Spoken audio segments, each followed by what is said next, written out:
students, welcome to today's class.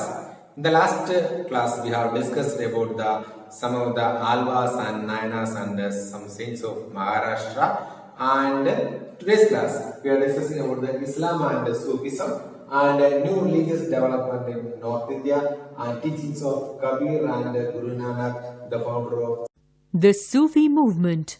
Parallel to the Bhakti movement, we find the development of Sufi movement in Islam. Like the Bhakti saints who moved away from traditional beliefs, the Sufis also rejected the strict code of social conduct enforced by the ulemas. Sufi philosophy was basically Islamic, but was influenced by Hindu, Greek, and Buddhist religious ideas. The Sufis led simple life in hermitages which resembled monasteries. People from all walks of life gathered there for collective singings, spiritual discussions, and getting advice on their problems. Teachings. The Sufis preached about devotion to God, brotherhood among men, and kindness towards fellow human beings. The Sufi saints believed in the principles of the Hadith, sayings of Prophet Muhammad, and Quran.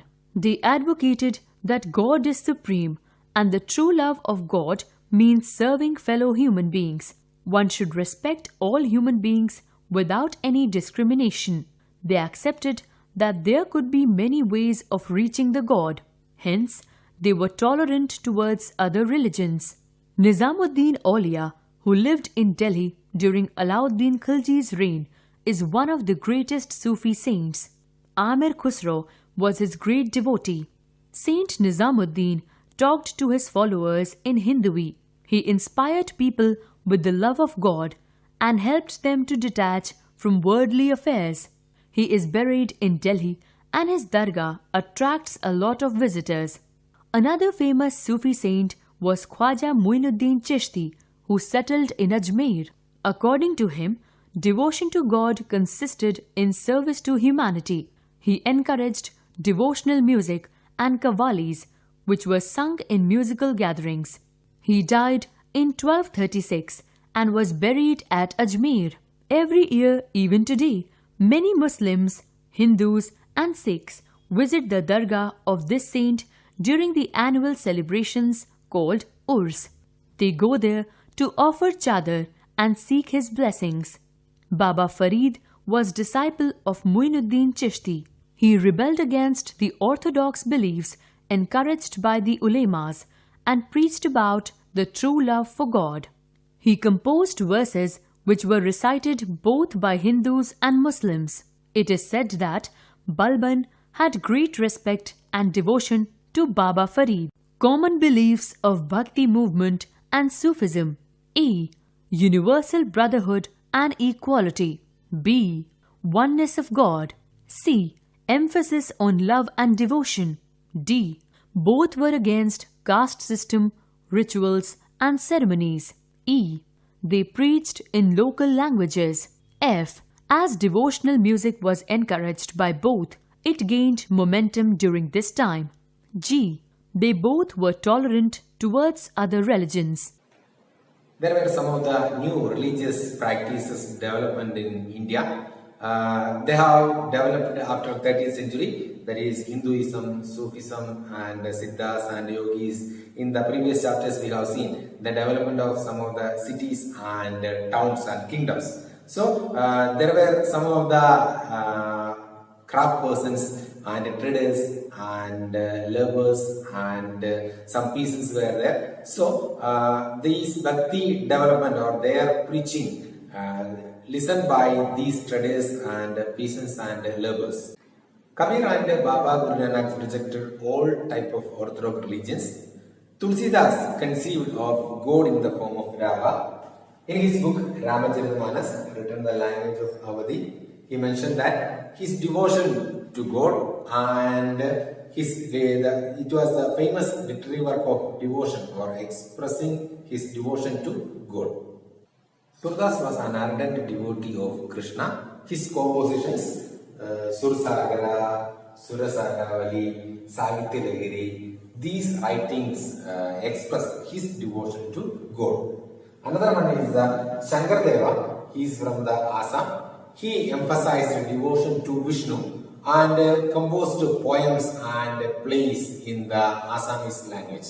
Another important saints in the North India were Dadu Dayal, Ravidas and Mirabai. Mirabai was one of the disciples of Ravidas and she was the princess of the Rajput clan and she married into the royal family of Meva. She was one of the devotee of Krishna and she wrote a lot of bhajans to express her devotion to God. It was famous become in the Rajasthan and the places of Gujarat. The reason for getting more popularity of these Bhakti saints or their ideas because they used the regional language to convey their messages or their ideas to the people. So the poor people and the illiterate people, they are getting a chance to understand the idea of the Bhakti saints in their own language. So they got more popularity, that is the Bhakti saints, they got more popularity of their bhajans or their ideas and through generation to generation, through orally, they also, the present day also they are doing the bhajans of Mirabai and Ravidas or their ideas. Nowadays also they are expressing their devotion to God in the language of their regional language. So it got more popularity in the North India. The new development or the new Bhakti movements got more development because they have used the regional language to express their ideas. Kabir was brought up in a family of Muslim Julahas or weavers settled in or near the city of Banaras. We have little reliable information about his life. We get to know of his ideas from a vast collection of verses called Sakhis or Parts, said to have been composed by him and sung by wandering singers. Kabir was a disciple of Bhakti saint Ramanand of Banaras. He was influenced by Hindu and Sufi saints as well as Mahayana Buddhism. He had followers from all sections of society.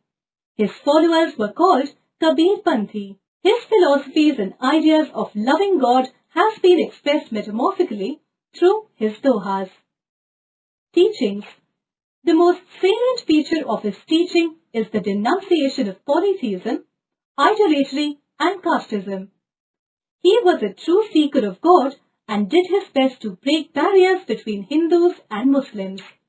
He believed that God is one and formless, Nirguna, even though different religious groups gave him different names and forms. Kabir rejected meaningless rituals and conveyed simple messages through different types of poems. Guru Nanak. He is regarded as the founder of Sikhism. He was born in Nankana Sahib, a town located near the city of Lahore in present-day Pakistan. He visited many holy places and finally settled in Kartarpur and left his world in 1539. Guru Nanak is regarded by Sikhs as their first guru. In the late 15th century, his teachings became very popular among the people of Punjab. These teachings formed the basis of Sikhism. The teachings of Guru Nanak and some of his successors were collected in Guru Granth Sahib, which is the holy book of Sikhs. Teachings. Guru Nanak never believed in teaching an ascetic life in search of God. He propagated that man should lead a simple, virtuous life. One should never oppress the poor and the needy to fill one's own coffers. He rejected caste discrimination, idol worship, and meaningless rituals. He stressed on the purity of character and conduct and the need of a guru for guidance. He also allowed women to join the order. He preached that God is without form and his will is expressed through the Guru's words.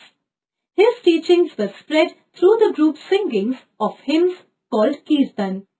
The devotees gathered in buildings called Dharamshalas. The Dharamshala usually had a community kitchen called Langar where people from all sections of society could eat together. Dharamshalas later developed into Gurudwaras. Martin Luther and the Reformation. The 16th century was the time of religious ferment in Europe as well. One of the most important leaders of the changes that took place within Christianity was Martin Luther. Luther felt that several practices in the Roman Catholic Church went against the teachings of the Bible. He encouraged the use of the language of ordinary people rather than Latin and translated the Bible into German. Luther was strongly opposed to the practice of indulgences or making donations to the church so as to gain forgiveness from sins. His writings were widely disseminated with the growing use of printing press. Many Protestant Christian sects trace their origins to the teachings of Luther. Dear children, in this chapter we have seen about the new Bhakti movements and Alvas and Nayanas and the philosophy of Ramanuja and Shankaracharya and the saints of Maharashtra and Basavana and Islam and Sufism and a new religious development in North India that were there in the development happened the common people and some of the peasants and traders and Kabir and his teachings, Guru Nanak, the founder of the Sikhism, and other Sikh gurus like Guru Arjan Dev, Guru Angad, and Gurudwara, and they are giving the food to the poor also. And Guru Granth Sahib, their writings, the Sikh gurus, their writings are compiled in the Guru Granth Sahib, that is the holy book of Sikhs. Those things we have seen in this chapter, and read the chapter carefully, note down the question answers in your notebook.